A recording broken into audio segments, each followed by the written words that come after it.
이재명 대통령이 오늘 오전 2년 전 자신을 옥죄었던 헬기 이송 특혜 의혹에 대해 국가기관의 부당한 개입이 있었다는 공식 발표가 나오자 직접 심경을 전했습니다. 이 대통령은 자신의 SNS에 관련 기사를 공유하며 지난 고난의 시간을 위중한 3대 살해 위협으로 규정했습니다. 실제로 전날 국민권익위원회 TF는 조사 결과 발표를 통해 2024년 당시 정승윤 전 부위원장이 실무진의 정상적인 판단을 무시하고 행동 강령 위반으로 처리하도록 부당하게 지시한 정황을 확인했다고 밝혔습니다. 생명이 위급했던 피습 상황조차 정치적 공격 수단인 특혜 프레임으로 왜곡됐다는 진실이 2년 만에 드러난 것입니다. 검찰의 조작 기소를 통한 사법살인, 테러범에 의한 흉기살인, 그리고 조작 언론을 동원한 명예살인으로부터 자신을 살려낸 것은 바로 국민, 즉 하늘이라고 강조했습니다.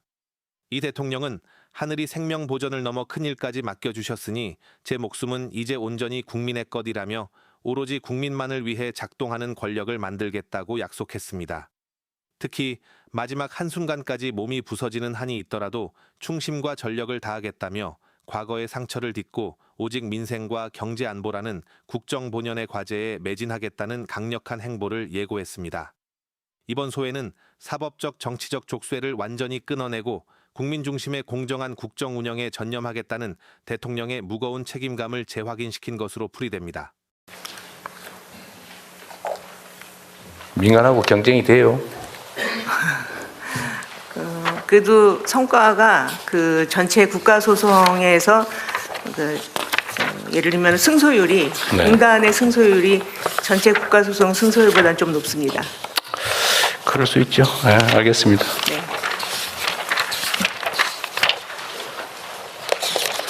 네. 하여튼 대검찰청은 검찰청 업무라고 하는 것 자체가 하여튼 국민에게 신체적 구속을 가하거나 아니면 그들의 인생 자체를 재단할 수 있는 엄청난 권한을 가지고 있는데 그 권한이 공정하고 투명하고 객관적으로 행사될 수 있도록 각별히 신경 써 주십시오. 예, 그렇게 하겠습니다. 네. 자, 성평등 가족부 할까요? 네, 이어서 성평등가족부 장관이 주요 업무를 보고드리겠습니다.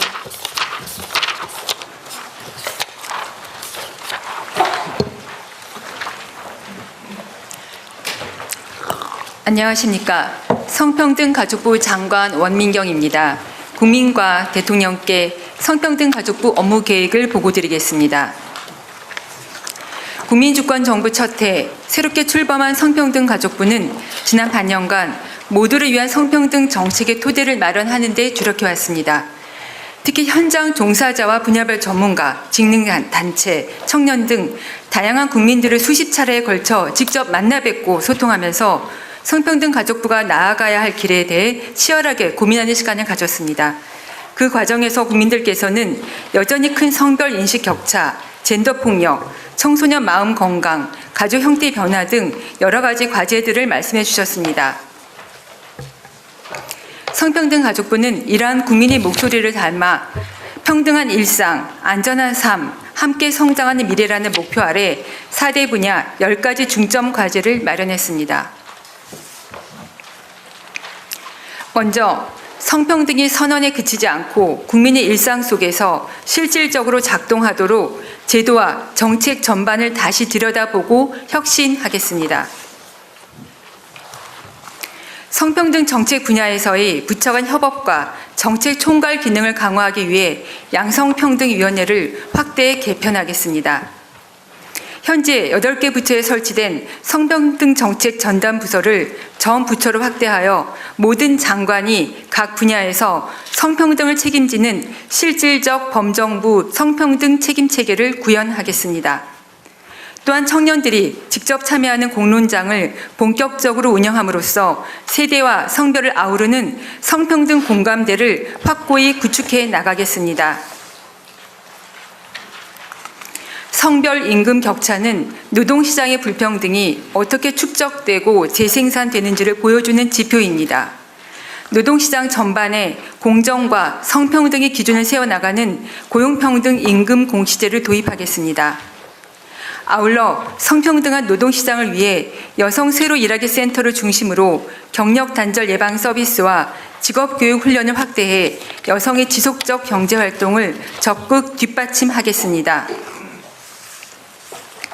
다음으로 국민 모두가 안전한 사회를 위해 젠더폭력 대응을 한층 강화하겠습니다. 성평등가족부는 디지털 성범죄 피해자 보호 지원의 총괄 부처로서 5만여 명을 지원하고 145만 건 이상 삭제를 지원하면서 많은 정보를 축적했습니다. 이 정보를 심층 분석하여 제재 조치, 수사, 신속한 유통방지 조치 등 보다 강력한 통합 대응이 이루어질 수 있도록 디지털 성범죄 피해 통합 지원단도 관계기관과 협의를 거쳐 설치하고자 합니다.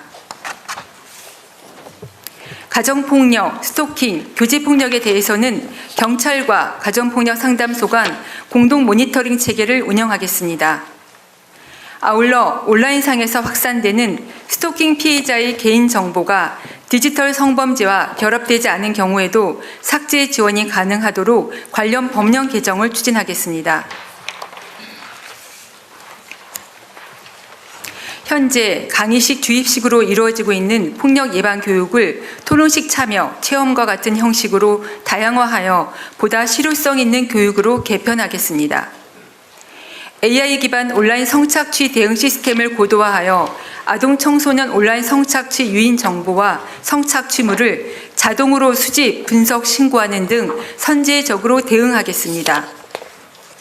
성매매뿐 아니라 성착취물, 그루밍 피해 아동 청소년도 포괄적으로 보호하고 지원할 수 있는 제도적 근거를 마련하여 정책의 사각지대를 보완해 나가겠습니다. 셋째, 단 한 명의 청소년도 소외되지 않고 건강하게 성장할 수 있도록 뒷받침하겠습니다. AI 기반 위기탐지 시스템을 새롭게 구축하여 자살, 자해 충동의 위기를 겪는 청소년이 온라인상에서 보내는 신호를 신속히 포착하고 상담과 필요한 서비스로 연계할 수 있도록 1388 온라인 상담 또한 강화하겠습니다. 가정과 학교 안팎 구분 없이 모든 청소년에게 동등한 기회를 보장하겠습니다. 가정 밖 청소년에게 주거, 생활, 일자리 등 지원을 확대하고 성장 일터 시범 사업을 통해 청소년들의 자립을 지원하겠습니다. 모든 청소년들이 마땅히 누려야 할 기회가 학교 밖 청소년이라는 이유로 누락되는 일이 없도록 세밀히 지원해 나가겠습니다.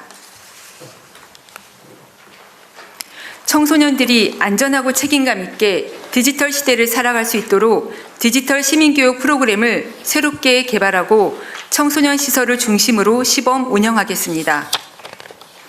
아울러 청소년들이 국제적 시야를 갖추고 주체적인 세계 시민으로 성장할 수 있도록 청소년 국제교류도 재개하겠습니다. 마지막으로 모든 가족이 안정적이고 행복한 일상을 누릴 수 있도록 성평등 가족부가 든든한 울타리가 되겠습니다. 집으로 아이 돌보미가 찾아가는 아이 돌봄 서비스는 정부 지원 대상과 시간을 확대하고 공공뿐 아니라 민간 아이 돌봄 서비스도 안심하고 이용할 수 있도록 관리 기반을 마련하겠습니다. 저소득 한부모 가족에 대해서는 복지급여 지원 기준과 금액을 확대해 나가겠습니다. 다문화 가족 지원 서비스의 범위를 이주 배경 가족까지 넓혀 안정적인 정착을 지원하겠습니다. 지역사회 내 취약 위기 가족을 신속히 발굴하기 위해 맞춤형 서비스 제공 기관도 확대 운영할 계획입니다. 또한 1인 가구